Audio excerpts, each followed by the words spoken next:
What's up, people? This is a Marvelous, and I'm back.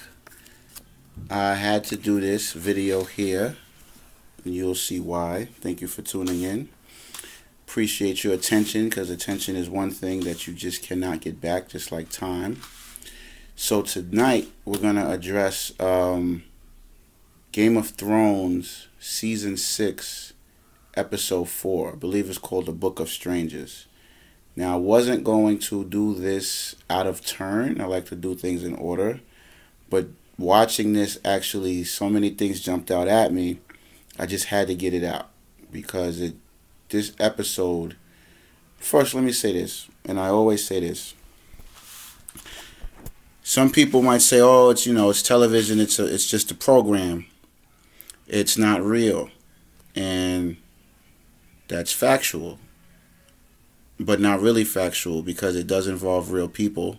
The ideas come from human beings, and they actually are created from the minds of human beings, and they are actually referenced and based on events that happen.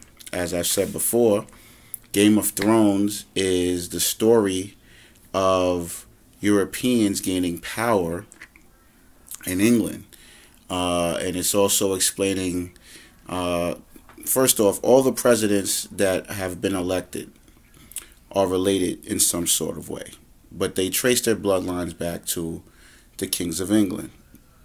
That's factual.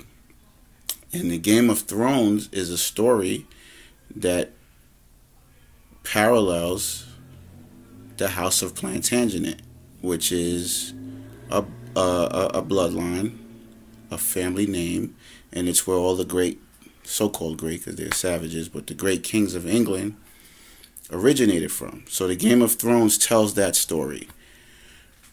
So with that said, Hollywood, even Hollywood in its origin, was based on a group of men, and I'll make a video on that another time, but Hollywood is based in its origin, in its history, in its creation, from a group of men that created something in which they can tell a story and rewrite their history.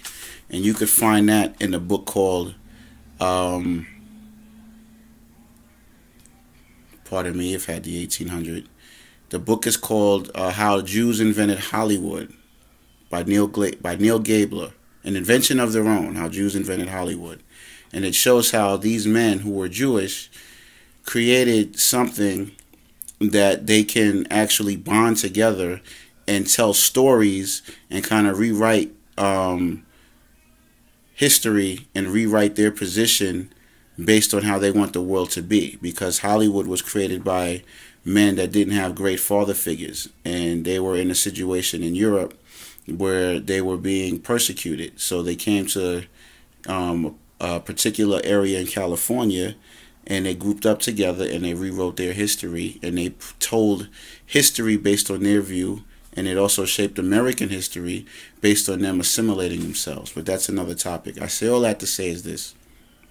Game of Thrones and movies and TV and art in general is a reflection of real life. So I have to lay that foundation down for all the skeptics, for all of the individuals that want to deny what's going on or really just don't care. That's fine. But movies and cinema represent, and I always say this, the collective unconscious of people in a population in a given area, period. Whether we're in France, whether we're in England, whether we're in Canada or the United States. Art and artistic expression is the representation of people's unconscious thoughts and even conscious thoughts and activities and feelings and things like that. And it's so tied to it that you now have industry within art in Hollywood called reality television. So if you think about it, that's something that can be polar opposites, or they can be in sync with each other. And again, pardon me, I always reference this book for those, because I like to give references because people are skeptics. When I do these and I do reviews of television shows and movies, I like to give this book, Signs of the Times, Unlocking the Symbolic Language of World Events. This book is great because it shows you how movies and television shows have come about during a specific time based on where we're at at whatever time we're talking about, and based on the energy and the influence that comes from our surroundings in the world and the universe and things like that. So when I say what I say, here's my reference for all you people that are skeptics. This is one reference to show that movies and cinema are representative of the collective unconscious, and as the collective body grows and time progresses, we take to form a uniform set of patterns and habits. So this is by Ray Grassi. Hope I pronounced his name right. So with that, I get into Game of Thrones, Season 6, Episode 4. I think it's called The Book of Strangers. Now there's three themes that I want to address that really stuck out to me that I think is necessary for doing this video. That's slavery, politics, commerce, or money.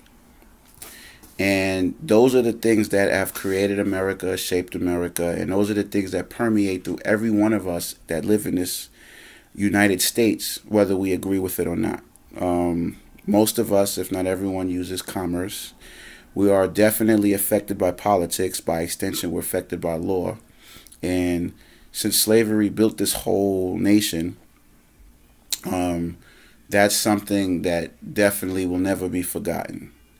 So the reason why I had to do this video is because when I was watching this episode, the primary scene that stuck out to me, of course, was Tyrion. Now, I'm not going to do any kind of major spoilers. I'm going to try to do this where you can still enjoy the show if you've never seen it and still deliver the message. But Tyrion is a very central character in this series, this Game of Thrones.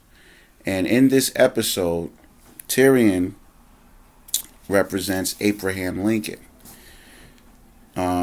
He symbolizes Abraham Lincoln, and I'll explain why. But in this episode, Tyrion is now, for those of you that have watched Game of Thrones, you'll know the characters and what I'm saying. Tyrion represents the second in command. Second in command to a queen who, in her own right, has a right to rule the overall land in the region that the show covers. But she's on the fringe right now. She's rising to power. So Tyrion is the advisor. He's the hand. He's the second in command.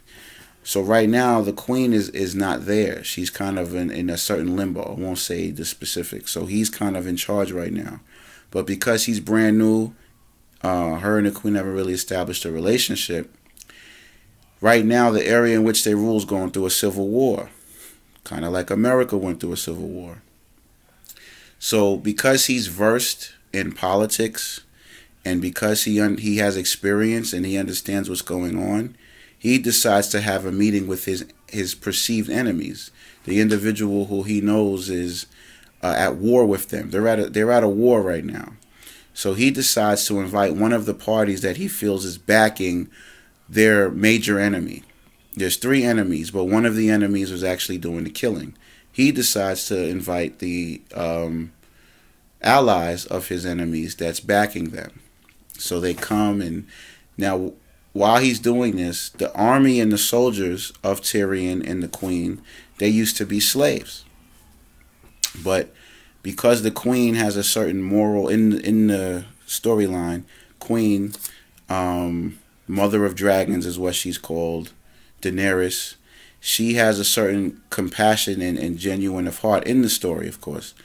And she frees the slaves. Over the course of Game of Thrones season, she frees the slaves and she collects her armies and she's gaining power to reclaim the overall throne of the whole region that Game of Thrones covers.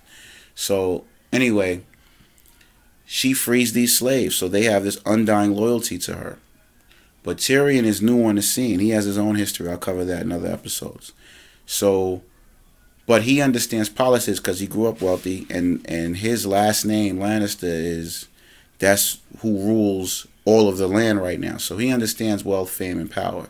So anyway, he invites these people to come to kind of squash the beef. Now, what got me kind of my attention was he starts off by talking to the slaves because they're heated. They're like, why are you inviting the people that enslaved us? He's talking to the top soldiers who used to be slaves. And he's like, why are you, they said to him, why are you doing this? Why are you trying to make friends of people that have enslaved us? You know, so they're bewildered by that. And his response was very deep. He said, and I'm going to read it here because I had to write this down. As a clever man once told me, we make peace with our enemies, not our friends. I said, wow, that's heavy. That's real heavy. So right then and there, it showed me that politics is something that is necessary. Not even if you're, because most people think that politics is something only for politicians, only for government. But that's not true. Politics is just simple. Well, let me read the definition of politics. The activities associated with the governance of a country or other area, especially the debate or conflict among individuals or parties having or hoping to achieve power. So the reason why I decided to make these videos, and this video in particular, is because there's a lot of things that we can use to help improve our life. That's what it's about. If you're not trying to improve your life, forget about it. Shoot yourself. That's what the goal is to better yourself and be the best you can be. And a true person that likes to learn and a true scholar doesn't judge information. It doesn't reject information based on how they feel it should be presented.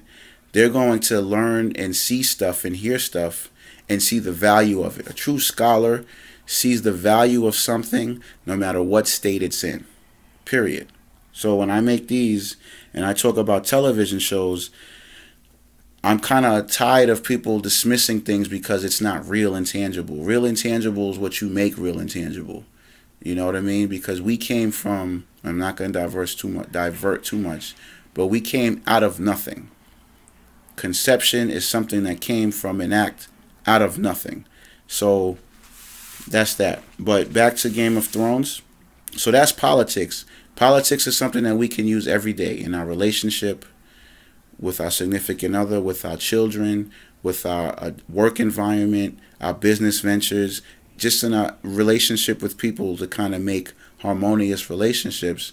Politics is necessary if we only understood really what it was. And it's basically just knowing when and how to react. It's timing. It's knowing when to put your personal biases to the side. It's knowing how to do something for the overall benefit of the desired result that you're trying to achieve. And sometimes that can take you being ultra disciplined, and it could take you putting your emotions to the side and also delaying a response for a period of time, because you know if you react a certain way at the time in which you want to, it might cause a firestorm and backfire and you don't get the result that you want. So with that said, back to Tyrion. So he's sitting down now with his enemies and he's telling them, he's like, listen, you know, it's clear that we have a problem and I want to make amends. And his quote is deep. I'm going to read it again. As a clever man once told me, we make peace with our enemies, not with our friends. Now, Tyrion, ironically, is Barack Obama's favorite character, right? Because he watches the show, obviously, because it's a political show. But there was a New York Times article that showed how this exact quote that he said was said by Barack Obama last year in discussing the nuclear, missiles or war situation, and Barack's stance on that. He was asked. He said that, you know, he said the exact same quote that Tyrion did. He said, "We don't make peace. I wouldn't have to make peace with a friend. So the fact that I have to make peace with them, they're not friends." So this quote from something that's not real, Game of Thrones, orchestrated, simulated series, pulled a quote. They didn't pull it from him, but Barack Obama used the same quote in dealing with a real-life global crisis situation. And he said this, and you can Google it. You can put in Barack Obama, we make peace with our enemies, put in Ayatollah Khomeini and dealing with Iran, And you will see that Barack Obama said the same exact quote that Tyrion did. So that shows me that A, there's no such thing as, oh, the stuff in Hollywood doesn't exist in reality. And B, it shows me that politics is something that is necessary, but it's also something that we should no longer be far removed from. Like I said, when you're dealing with your children, when they want something, it's political, because they have their agenda, which is getting what they want, and you have your agenda, which is making sure that you do what's best for your child. And so the difference in that communication, the difference in that perception, and how both parties come to some kind of harmonious interaction is politics. It's no different in your significant other. Knowing when to stop arguing, knowing when, and I have trouble with this, and that's why I'm doing these videos, is because we can use some of these things to improve our life. Because self-empowerment and confidence is really the end game. That's the backbone of most of our achievements, is appreciation, self-worth, confidence, and success. But this episode was key because I'm going to get back to the first theme, which is slavery. And it reminded me of America. Like I said, Tyrion symbolizes Abraham Lincoln. And in this episode, Tyrion decides that he has to sit down with his enemies. Now, his enemies are used to the institution of slavery. And that's what the conflict is for. The queen got rid of slavery by freeing the slaves. And she did it because it was morally correct. Now, I don't really deal with morals in the sense of how we learn it. But slavery is incorrect, period, And she got rid of it. She set torches and burned down the villages in the cities, got rid of it, freed the slaves, and they became her army. But this posed a problem because slavery, just like in America, is very profitable and it benefits those that rule. Now that's why this scene stood out, because in America, right, this is the same situation that happened. The South wanted, all of America had slaves. That was just how Caucasians got down. They didn't value life because of the color of his skin and things like that. So in the world, slavery happened, period. But in the United States particularly, there was a civil war. Now, most people think it was over slavery. Now, I'm not going to get too detailed as to what it was really for. But slavery was the marketing as to why the Civil War happened. And the South primarily dominated the slave trade because of cotton and things of that nature. Even though America as a whole was built off slavery, big up to the black people, but slavery was the backbone of America. It's why it is what it is today. But during the Civil War, one of the components, it wasn't the major one, it was other reasons why it happened, you're just not taught that, but the South wanted to keep slavery and the North didn't. Abraham Lincoln really could care less about the slaves, even though he did have a black advisor. We'll get into another video. However, he realized that slavery has become more of a burden overall on the economy in America by keeping it more so than getting rid of it. And the South was like, forget that. The slavery is what it is. We need to keep it, and that's that. So that and many other reasons, Civil War happened. In Game of Thrones, the same situation. Because slavery was gone, they had a rebellion. So Tyrion decides to bring these people here and talk to them.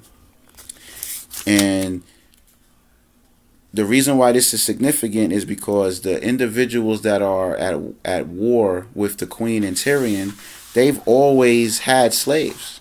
That's that. So for this chick to come in here and be like, yo, forget that. Y'all are morally wrong. I'm torturing y'all. I'm killing y'all. And I'm freeing them, causes conflict. Now that seems to be a breach in politics. When something is in place that benefits the people in power and someone or entities come and overthrow it, that's a conflict and that's a problem. So that seems to be a violation in politics. And this is very important for us to understand in our everyday life. If you have a situation where something is going on for so long, whether it's, let's say it's your family and your family's been doing something that is really negative and it really doesn't benefit the family, but that's just the way it is. And then you come in and you try to change that and overthrow it, you're causing friction. And what's going to happen is you're going to get ganged up on because you're trying to change the natural order of things and how they've been in that family. So the reason why I'm doing this video is to show that politics should not be something that's just reserved for politicians. It should be something, it's a political science. It's something that should be understood to govern you, to govern your family, to understand human nature. Now, I'm not saying be treacherous and devilish, and I'll get into that. But I'm saying that when you want to change something, you have to understand a lot of different things, and you kind of have to get out of your feelings. And I've made this mistake a lot. Changing something and overthrowing something takes a lot of effort and force. And maybe there's alternative ways in direct conflict. But the reaction to Tyrion was, wait a minute, Tyrion is like, listen. And he said a lot of quotes, and I had to write them down. He said, you don't need slaves to make money. And I grew up richer than all of you. So Tyrion comes from the Lannisters, which is a rich family in the series. He had money. They were the richest of everybody. And they rule currently. So he understands that you don't need slaves to make money. You do need politics and some sort of other knowledge. And their response was, listen, there's always been slaves. That's our natural order. So what are you talking about? So they represent the South in America. It's no different in America. In America, slavery was the way of the land. Slavery was happening since like 1500s, as the Moors, and you can Google the Moors and research the Moors who were black. Moors, Moreno, which was actually a name given by Caucasians because the Moors didn't name themselves Moors. Once the Moors left power in the 1400s, right, that is when Europeans started to ascend and rise and control the world like they do now. So this is very important. Starting with the 1100s, you'll see Caucasians and Europeans start to learn themselves and kind of ascend to global power. But anyway, so this is key. So Tyrion is trying to he also said this. He said, in response to that, he said, our queen realizes she was in error by abolishing slavery without a new system to replace it. Now that's deep. That's deep. He realizes that, yes, slavery is wrong. It does need to be abolished. But he also understands politics, and which makes me realize that just because something is wrong, when it comes to politics, when it comes to something that's been going on for a while, right or wrong is irrelevant. Because if you want to make change to something that's wrong and make it right, you have to understand the nature of the thing you're trying to change. And if the nature of the thing you're trying to change has moving parts and something that's been there for a while, you have to understand that you can't, in some instances, just get rid of it. You have to be strategic about it. So in this episode, he realizes that the queen was right morally, but she was wrong politically.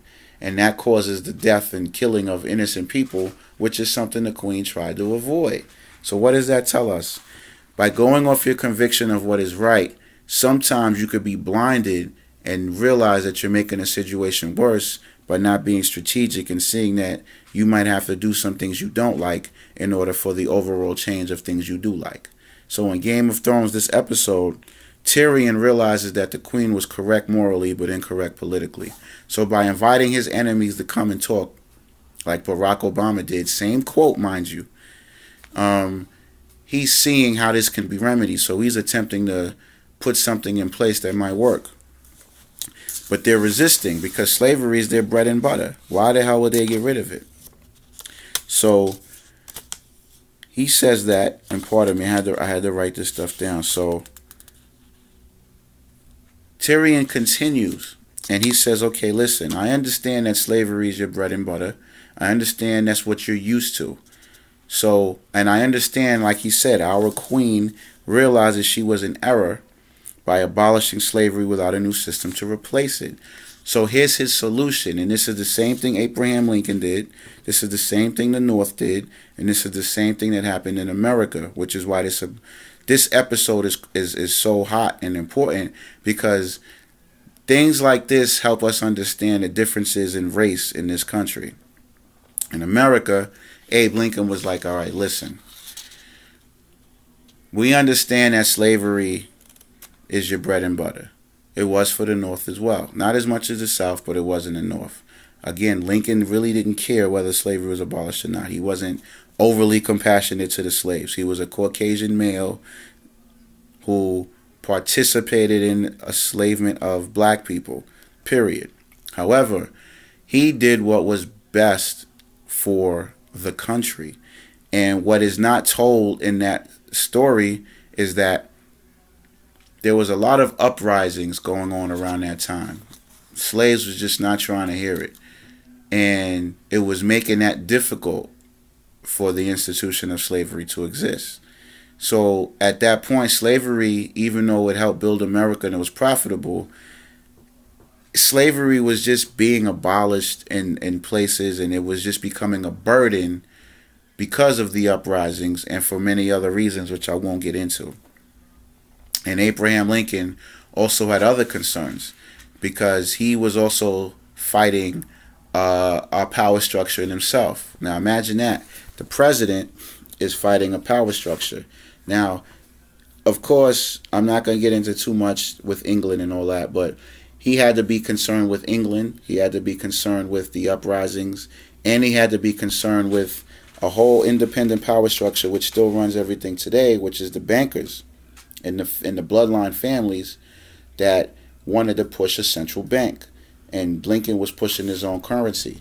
So Lincoln realized that we need to get rid of slavery because it's a burden and we have bigger issues at hand. And truth be told, because slavery happened so long, getting rid of slavery, you can still keep slavery, which leads me to what happened and why slavery was really abolished. Just like in Game of Thrones, Tyrion, said, listen, I understand that it was a mistake for us to overthrow and abolish slavery without giving a system to replace it, a new system to replace it, just like America.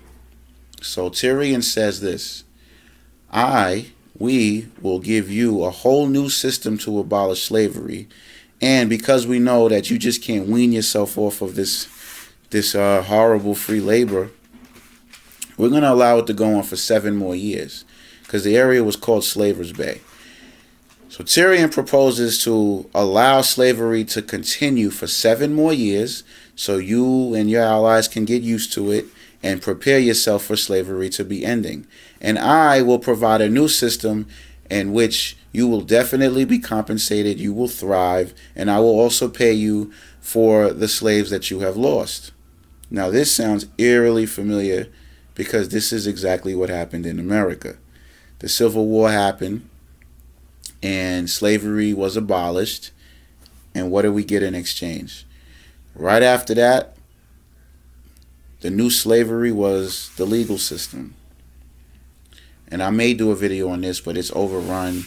Everybody's doing it on YouTube. But the new slavery was the legal system. And why do I say that? In this country, historically, and everything I'm saying, please call me on. If I'm not correct, check me, because I don't want to be aligned with a thought that's not true. But provide evidence for what you're saying, because I always do that, or I do my best to do that. After slavery was abolished, the new slavery became the legal system. Because once slavery was abolished, then restrictions were now masked and hidden through the legal system. In the 13th Amendment, it says slavery is abolished except through imprisonment. Now, it's no secret we know which ethnicity is behind bars the most, right? So after slavery was abolished, the new slavery became the legal system, right?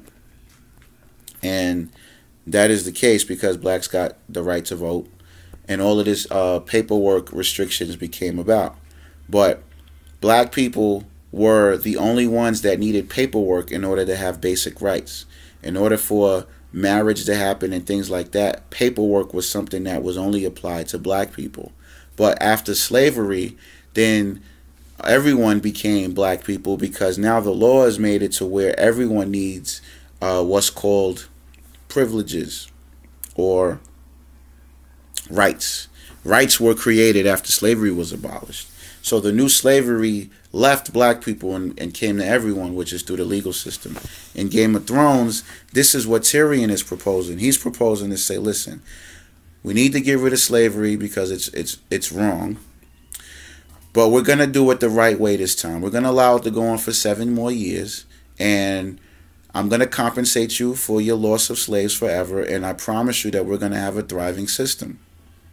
So that's what he proposed. So that was deep. So Tyrion is Abraham Lincoln, and that whole setup is how America has gotten rid of slavery.